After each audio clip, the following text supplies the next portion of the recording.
par les temps qui courent, on va prendre régulièrement des nouvelles de nos compatriotes un peu partout dans le monde. Et c'est vrai que je vous propose cette fois d'aller traverser l'Atlantique pour aller au Canada, plus précisément au Québec, dans la belle province du Québec, et plus précisément à Montréal, pour voir un peu comment on vit au quotidien cette situation d'épidémie. Parce que c'est vrai qu'on a beaucoup entendu parler de plein de pays, de la situation compliquée, dramatique que vivent nos compatriotes, nos voisins européens, italiens, en Algérie également. Mais comment ça se passe au Québec, chère Aïcha? Toi qui connais très bien le Québec, qui connais aussi bien l'Algérie, quelle est la situation de comment vit-on l'épidémie de Covid-19 chez nos cousins de la belle province?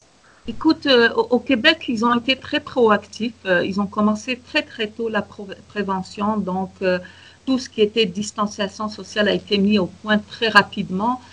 Moi, je me rappelle que j'étais rentrée d'Algérie le 6 mars. Et tout de suite après, vers le 9 mars, là, les gens ont commencé à prendre des dispositions, etc. Ce qui fait que pour l'instant, on attend tous, bien sûr, le pic, parce qu'il n'est pas encore arrivé au Québec, mais on espère que ça va se faire tranquillement. Les gens sont très disciplinés, les gens observent la distanciation sociale, observent toutes les règles que le gouvernement du Québec met en place. Donc, il y a beaucoup on appelle ça ici comme peut-être un apprentissage ou d'éducation populaire par rapport à ça, pour expliquer aux gens toutes les règles qu'il faut observer, que ce soit les 2 mètres importants, le lavage des mains, que ce soit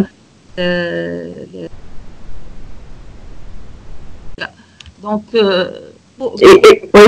on a des inquiétudes, c'est sûr, par rapport à nos voisins du Sud, parce que les choses n'ont pas été prises très tôt, on le sait, comment ça a été considéré au départ par nos voisins du Sud, et maintenant, ça devient épeurant. Les frontières sont fermées, bien sûr. Mais on a des inquiétudes, sachant que la période d'incubation est en moyenne de 10 à 15 jours. Donc, on est dans cette période où on peut encore, comme tu dis, on est sur une montée encore du nombre de cas, donc on n'a pas atteint le pic. Donc, effectivement, au Québec, on est en confinement depuis un bout, là. Qu'est-ce que ça signifie, le confinement? Les enfants vont plus aller... Enfin, toutes les écoles, les universités sont fermées? Ça signifie rester chez vous. D'accord. Ça veut dire que tous les enfants sont à la maison, toutes les universités, tous les cégeps, l'équivalent des lycées en France, je pense, sont fermés, les écoles secondaires, tout est fermé. De plus en plus se développent bien sûr des cours à distance, des webinaires, etc. pour essayer d'atteindre le plus possible des objectifs d'apprentissage, comme par exemple chez nous, Paris Saint-Laurent, qui est un organisme communautaire qui s'adresse aux personnes immigrantes. On avait à peu près comme une quarantaine de classes de français, tout est fermé. Donc les cours de français sont arrêtés. Toutes les activités collectives qui regroupent des personnes sont suspendues à nouvel ordre. Là. Oui, non essentiel. Les boutiques, on va juste parler du quotidien, les magasins sont également... Les magasins d'alimentation sont ouverts parce que c'est quand même les gens, il faut qu'ils s'alimentent. Ils sont fermés le dimanche, ce qui est très... il faut se reposer.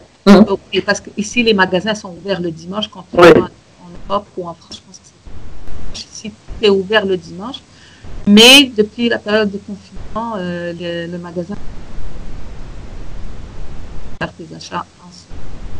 Il y a cette possibilité de se faire livrer aussi et de ne pas se déplacer. C'est compliqué à Paris, en tout cas, crois-moi.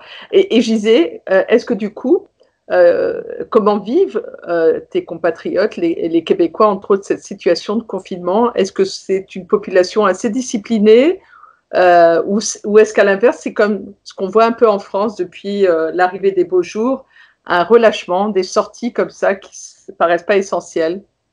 C'est un peuple très discipliné, les Québécois, hein, vraiment discipliné. D'ailleurs, je ne sais pas, j'ai entendu le Premier ministre qui parlait hier dans son point de presse, comme quoi, je ne sais pas où est-ce qu'il a été chercher l'information, mais je le crois, mais paraît-il qu'on est le peuple le plus discipliné. Je veux bien le croire. Qui respecte le plus les règles qu'on nous suggère ou qu'on nous impose aussi. Hein, en tout cas, moi, j'ai jamais. Oui, mais il n'empêche. Est-ce que c'est ça l'explication? On n'a pratiquement jamais entendu parler de la situation au Canada et au Québec plus particulièrement. D'autres pays ont fait parler d'eux, les États-Unis, les voisins du Sud, comme tu les appelles, l'Italie ou d'autres pays, mais on a l'impression que le Canada n'est pas du tout atteint par cette épidémie. Si, il est concerné. Et on est concerné. Il y a des provinces où il n'y a pas de mort du tout, mais on est concerné. Le Québec, je pense, c'est la deuxième province où il y a le plus de morts, suite à l'Ontario. Mais on est concerné, mais on est très vigilant et puis on est très respectueux des règles mises en place. Puis ça prend un peuple qui est discipliné quand tu as une pandémie. Oui, quand je t'ai sollicité pour avoir un témoignage de quelqu'un qui vit outre-Atlantique, tu m'as dit parler de moi, c'est pas vraiment très intéressant, mais c'est plutôt, je voudrais vous parler de mon travail de mon travail social et mettre en avant peut-être une population un peu plus fragile actuellement avec la situation d'épidémie. Absolument, ça reste une population vulnérable puisque la mission de mon organisme, c'est de s'occuper de l'intégration des personnes immigrantes, ceux qui arrivent au Québec, ou des personnes réfugiées aussi, ou des revendicateurs de statut de réfugiés politiques, ce qui fait que ces personnes, déjà en temps normal, sont vulnérables. Et elles le sont doublement avec le cas d'une pandémie, par exemple, où malheureusement, beaucoup ne comprennent pas la langue et sont en apprentissage du français. Et maintenant, les cours de français sont fermés, puisqu'on a à peu près une quarantaine de classes, mais nos cours sont fermés, toutes les activités collectives sont fermées. C'est que ça demande à mon personnel de faire énormément de suivi téléphonique, du soutien psychosocial, d'appeler ces gens et puis aussi d'expliquer les directives qu'on reçoit du gouvernement du Québec.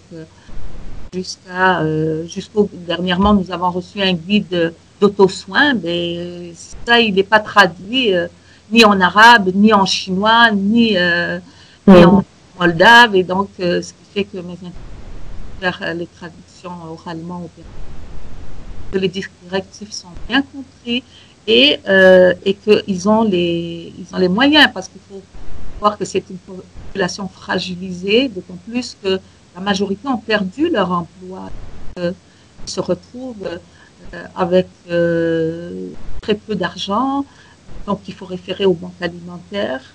Les banques alimentaires, le Carré Saint-Laurent par exemple, l'organisme que je dirige, tous les organismes qui s'adressent aux personnes vulnérables sont considérés comme des services essentiels.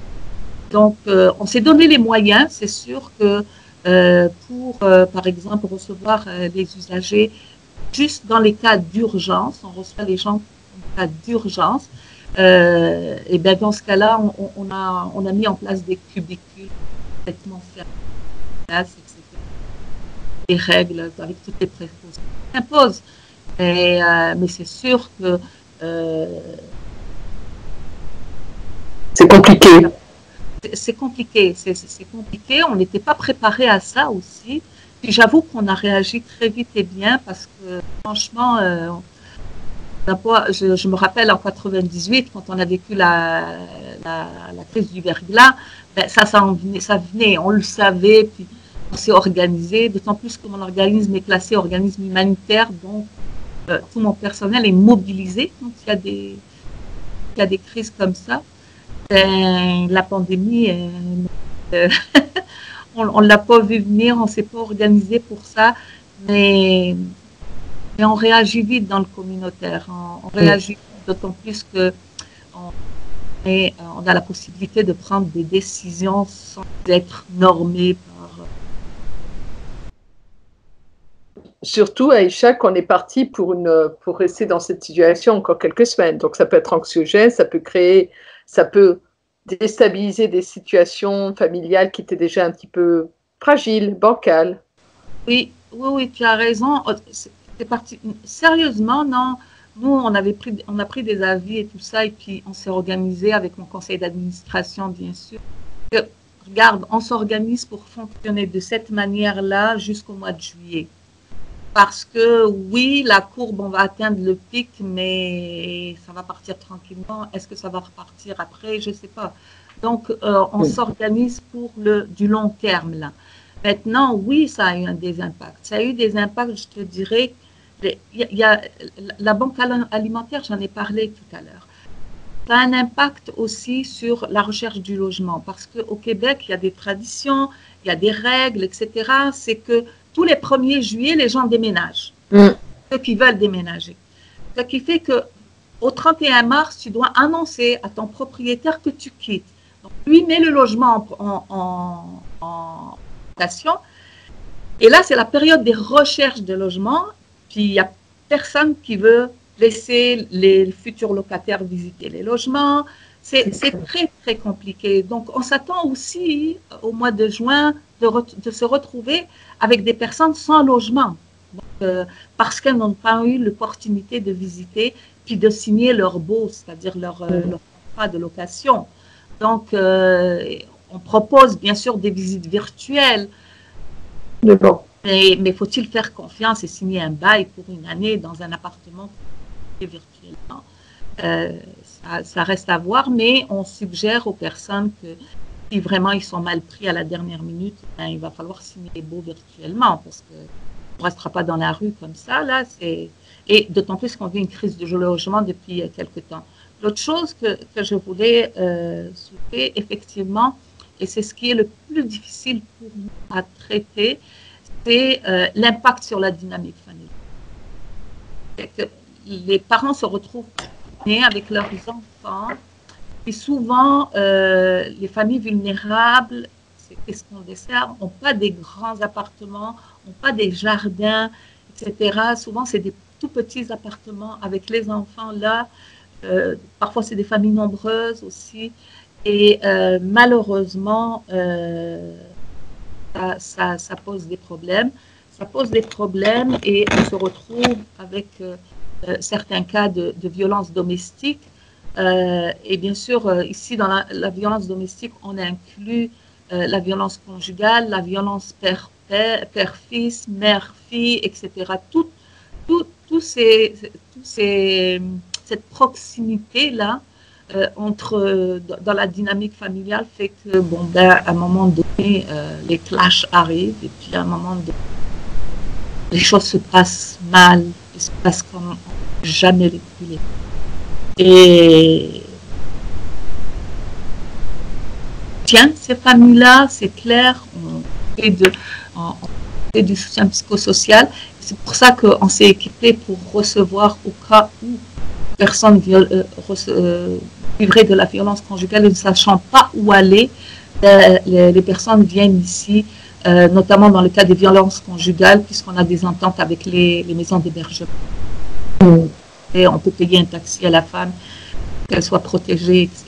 Donc, voilà un peu l'impact sur la famille. Je te dis, c'est pas une situation normale. On est habitué à recevoir des personnes vulnérables ou des nouveaux arrivants, etc. Puis on va les aider. Ils n'ont pas de réseau familial. Ce réseau familial qui était un filet pour eux, qui leur permettait d'avoir des répits, etc. Mais aujourd'hui, il n'y a plus rien là. Il n'y a plus rien. Même nous, on a toujours une garderie, mais qui est fermée. C'est que ces personnes qui voulaient prendre, par exemple, un moment de plaisir avec d'autres amis et tout ça, on a notre garderie communautaire, c'est pas possible, on ne peut pas leur donner ce répit-là, du tout. Donc, tu disais tout à l'heure que tu as mobilisé d'ailleurs toute ton équipe qui, du coup, passe beaucoup plus de temps, déploie plus d'énergie à faire du soutien psychologique, de l'assistance par téléphone. Énormément de soutien psychologique, mais on se rend compte qu'on a atteint la limite parce qu'on peut faire du soutien psychologique, mais on ne peut pas le faire ad vitam aeternam. Il faut passer à l'action quelque part. Et passer à l'action quand tu as la majorité des services fermés, Compliqué. C'est très compliqué. Il n'y a que les services essentiels qui fonctionnent. Et malheureusement, c'est un jeune qui veut quitter ses parents parce qu'il s'est battu avec son père et il arrive, puis on n'a pas le loger, il n'y a personne qui va trouver un appartement. C'est très, très difficile. La situation est très compliquée. On souhaite que ça passe vite, ça, parce qu'on se sent aussi démunis parfois. Je veux bien croire, parce que on a engagé aussi. Oui, oui. D'habitude, c'est peut-être 1 ou 2 familles qui arrivent à la semaine. Là, c'est un nombre inconsidérable de personnes qu'il a fallu gérer du jour au lendemain. Et voilà, il a fallu revoir son mode d'organisation. C'est sa façon de travailler aussi, parce que le présentiel est important dans le travail qu'on fait. Et malheureusement, c'est compliqué. C'est très compliqué. On est dans une dynamique où les personnes viennent de tous les pays. On a 163 nationalités qui arrivent au Carré Saint-Laurent et près de 10 000 personnes dans l'année, ce qui fait que ces personnes qui arrivent, ils ne parlent pas tous la langue, mais les conseillers en intégration sociale sont très polyglottes, mais des fois, il y a des freins, il y a des limites. Et la gestuelle, le regard est important, etc. Et c'est comme ça qu'on crée les complicités qui font que va aller vers une réussite de leur intégration ou une réussite de l'intervention. Mais malheureusement, ça. Donc, mais on espère réouvrir l'organisme pour plus de personnes le 14 avril, juste après Pâques. Est-ce qu'il y a un numéro actuellement qu'on peut composer, un numéro d'urgence ou un numéro si on a besoin d'informations pour les personnes qui vont voir cette vidéo, ou un site internet sur lequel se rendre? Comment te contacter? Comment on a compris qu'effectivement, il faut éviter de se déplacer? On a un site internet qui est cari.qc.ca et puis on a une page Facebook de Cari. Génial, mais on rappelle éviter de se déplacer, particulièrement dans ces moments. C'est ça qu'on dit, c'est ça qu'on répète tout le temps à nos usagers. Puis évitez de vous déplacer sauf en cas d'urgence. Puis appelez-nous, puis c'est nous qui allons vous dire chez nous, etc. Et puis observez les précautions parce que quand les gens arrivent ici, c'est clair qu'il y a des précautions à prendre avant d'avoir. C'est clair. Et comme tout se lie contre nous, à cette période de l'année où d'habitude il fait encore un peu frais, il fait particulièrement beau au Québec ces jours-ci. Je te jure, Samia, c'est incroyable. Je disais à ma mère au téléphone, c'est parce que, tu sais, c'est comme d'habitude, il fait froid, il y a de la neige, on a facilement nos 30 cm de neige, et là, il n'y a rien, il fait beau, il y a du soleil, tout est paisible, c'est comme, et on s'occupe juste du corona. Et puis, c'est déjà pas mal. Le temps nous laisse un répit, et pourvu que ça dure, parce que corona et neige et confinement, mon Dieu, c'est pas dur. Génial. C'est dur. Avant de prendre congé de toi, je vais te remercier, saluer le travail de ton équipe et puis faire un coucou. Alors, on va se téléporter quelques secondes pour faire un coucou à tes proches qui sont à Gardaïa, c'est ça? Ah oui, un bonjour à toute ma famille à Gardaïa, mes frères, ma sœur, ma mère aussi. Toute ma famille de Gardaïa et puis tous les citoyens de Gardaïa que j'adore, une ville à laquelle je suis tout le temps attachée. J'ai une identité très forte pour Gardaïa. C'est ce que j'ai cru comprendre. Et leur rappeler qu'encore plus aujourd'hui en Algérie, dans ce pays qui nous est cher, respecter les mesures de confinement. On est particulièrement inquiète. On a la chance, toi et moi, de vivre dans des pays où, même si c'est compliqué, c'est pas si pire comme on dirait au Québec, mais voilà. Respectez, s'il vous plaît, les mesures de confinement. C'est compliqué, on en a encore pour quelques semaines, mais voilà. C'est ça. Chère Aïcha, je vais te laisser aller à ta réunion. Merci beaucoup. Merci beaucoup, Samia, et puis à la prochaine. Allez. Prends soin de toi. Bye. Prends soin de toi. Merci.